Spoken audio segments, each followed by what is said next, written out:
अब मैं आता हूं थोड़ा सा लाइफ मैनेजमेंट पर। फ्रेंड्स, आज हिंदी दिवस है। मैं हिंदी दिवस पर हिंदी के बारे में कोई बात करने नहीं जा रहा हूं, आप बिल्कुल परेशान मत हों। मैं मित्रों, भाषा और व्यक्तित्व और भाषा और चेतना, भाषा और अवचेतन मन, इसको लेकर के कुछ बातें आपसे शेयर करना चाहूंगा। मित्रों, जो हमारी भाषा होती है, याद रखिए कि हमारी भाषा कहीं न कहीं हम सीधे सीधे कहीं न कहीं सीधे सीधे हमारे अवचेतन मन से जुड़ी हुई होती है। आप जिस भाषा में स्वप्न देखते हैं, स्वप्न में जो भाषा आपके आती है, वही आपकी भाषा होती है, वही आपकी मदर टंग होती है, जिसे हम मातृभाषा कहते हैं। आप देखिए कि कहीं आप पितृभाषा शब्द नहीं सुनते हैं, मातृभाषा शब्द सुनते हैं, क्योंकि मां के गर्भ में जब हम रहते हैं 9 माह के दौरान, कहीं न कहीं भाषा का ज्ञान वहां से शुरू हो जाता है। जो मां के नाल से जो हम जुड़े हुए होते हैं, तो वो मातृभाषा कहलाती है। और बच्चा छुटपन से स्वप्न देखने लगता है, स्वप्न में संवाद भी करता है, तो वो कौन सी भाषा होती है? स्वाभाविक तौर पर वो मातृभाषा होती है।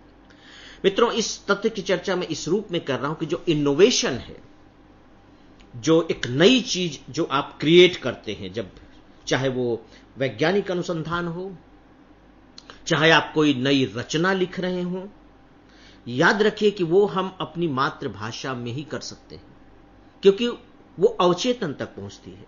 और जो क्रिएशन होता है वो अवचेतन के स्तर पर ही होता है। चेतन के स्तर पर तो हम व्यवहार करते हैं, बातें करते हैं। चेतन के स्तर पर तो हम ज्ञान की बातें कर सकते हैं, पढ़ी लिखी बातों को याद करके बता करके सामने वाले के दिमाग पर एक आतंक पैदा कर सकते हैं, लेकिन कोई क्रिएटिव बात नहीं बता सकते, जिसको कि आप ओरिजिनल चिंतन कहेंगे, कि कोई मूलभूत, कोई बड़ी मौलिक बात आपने कह दी हो, जो आपकी बिल्कुल अपनी हो।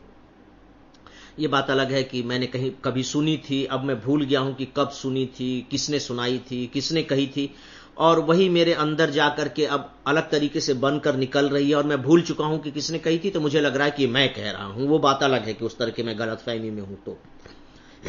अदरवाइज जो मौलिक चिंतन है मित्रों, वो बहुत बड़ी चीज होती है, और वो केवल अपनी भाषा में ही आती है।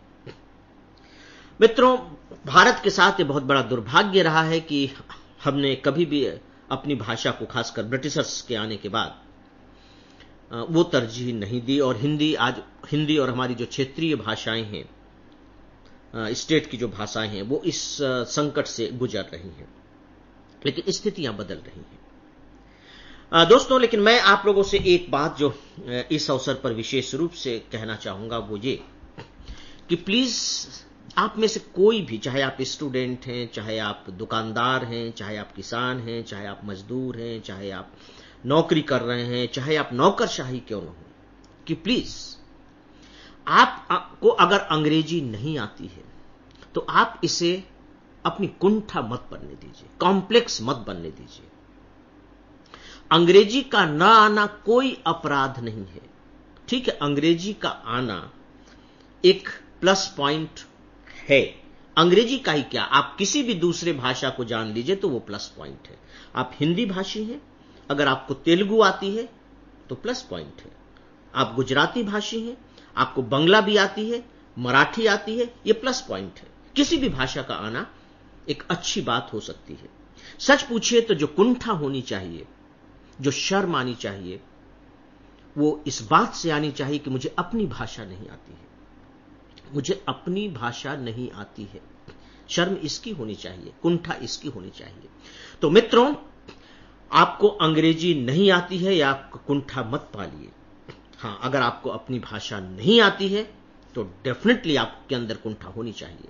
और मैं यहां जो दूसरी बात कहना चाहूंगा वो ये कि इस गलतफहमी में भी मत रहिए कि मुझे अपनी भाषा आती है। देखिए, भाषा 2-3 तरह की होती है मित्रों। एक तो चलिए, आप बोलचाल की भाषा आपको आती होगी, बोलचाल की भाषा आपको आती है, लेकिन क्या उस भाषा पर आपकी कमांड है?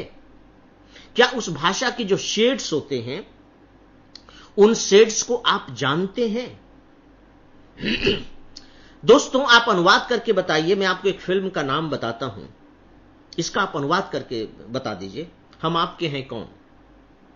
हम आपके हैं कौन? जब आप इस 4 शब्दों पर सोचेंगे हम आपके हैं कौन, तो दिमाग चक्कर खा जाएगा। इसका अनुवाद हो ही नहीं सकता है। वो कहना क्या चाह रहा है, वो जो कहना चाह रहा है उसको आप शब्दों में ला ही नहीं सकते। इसे ही मैं कह रहा हूं भाषा की छवियां, भाषा की शेड्स। तो क्या हमारी उस पर पकड़ है? सच पूछे तो क्या हमने अपनी भाषा पर कुछ काम किया है? क्या हम इस बात के लिए चिंतित रहे हैं कि हमें अपनी भाषा सुधारनी है, उसमें अच्छे अच्छे शब्द लाने हैं, अच्छे अच्छे कहावतें और मुहावरे लाने हैं, अच्छा अच्छा वाक्य विन्यास बनाना है, उसको अपडेट रखना है? क्या कभी हमने सोच करके कुछ ऐसा करने की कोशिश की है? अगर ऐसा करने की हमने कोशिश नहीं की तो फिर एक केवल अंग्रेजी का विरोध करने से मैं हिंदी भाषा का प्रेमी नहीं हो जाऊंगा। देखिए, प्रेम विरोध में नहीं होता है, प्रेम सेवा में होता है, प्रेम करने में होता है। अगर मुझे अपनी भाषा से प्रेम है तो इसका मतलब यह नहीं कि मैं दूसरी भाषा का विरोध करूं और इससे मेरा हिंदी भाषा या जो भी भाषा है उसके प्रति प्रेम झलक जाएगा। Not at all. मेरा अपनी भाषा के प्रति प्रेम तब झलकेगा जब मेरा अपना कुछ कंट्रीब्यूशन मेरी अपनी भाषा के प्रति हो। और चलिए, उस तरह का योगदान अगर मैं नहीं भी दे पा रहा हूं, लेकिन कम से कम जो मैं बोल रहा हूं वो अच्छा हो, वो भाषा अच्छी हो, सामने वाले को मधुर लगे, सामने वाला सुनकर खुश हो, सामने वाला उस भाषा के प्रति आकर्षित हो, यहां तक कि वो खुद भी इस भाषा को सीखने के लिए प्रेरित हो। मैं ऐसा तो कुछ करूं। और फिर जब मैं उस भाषा को लिख रहा हूं तो मेरे लिखने में शुद्धता हो, कम से कम कमियां हो, न्यूनतम स्तर की कमियां हो। तो ये सारे वो एक्शन है जो मेरी भाषा के प्रेम को व्यक्त करेंगे। विरोध प्रेम नहीं होता है। अगर मुझे अपने राष्ट्र से प्रेम है तो इसका मतलब ये नहीं कि मैं दुनिया से चिढ़ने लगूं, घृणा करने लगूं, दुनिया का विरोध करने लगूं और इससे सिद्ध हो जाएगा कि नहीं मैं बड़ा राष्ट्र प्रेमी हूं। तो दोस्तों, जो प्रेम है वो एक सकारात्मक तथ्य है और इसे हमें अपनी भाषा के प्रति इस्तेमाल करना चाहिए। और जब आपकी भाषा पर वाकई में पकड़ हो जाती है, आपकी भाषा में एक रिदम हो जाता है, लय हो जाती है, उसमें शुद्धता होती है, लिखने की भी, उच्चारण की भी, तब वो इतनी प्रभावशाली हो जाती है कि वो आपके व्यक्तित्व में एक अलग किस्म की चमक पैदा कर देती है, या यूं कह लीजिए कि चार चांद लगा देती है आपके व्यक्तित्व में। और फिर उस व्यक्तित्व का जो प्रभाव पड़ता है सामने वाले के ऊपर, वो दो मित्रों, उसके बारे में आप नहीं सोच सकते, उसके बारे में आप कल्पना नहीं कर सकते। तो दोस्तों, मुझे लगता है कि हिंदी दिवस के अवसर पर आइए हम सब यही संकल्प लें कि हम सब अपनी अपनी भाषाओं को, जो भी भाषा हमारी है, मातृभाषा हमारी है, उसकी सेवा करने की दृष्टि से उसे हम अच्छा से अच्छा बनाएंगे, शुद्ध से शुद्ध बोलने की कोशिश करेंगे, अपने में इंप्रूव करेंगे ताकि सुनने वाले को बेहतर लग सके। और जो भाषाई एक तरह से द्वेष है, उसका तो कोई स्थान होना ही नहीं चाहिए, हम उसको खत्म करेंगे। तो मित्रों, आज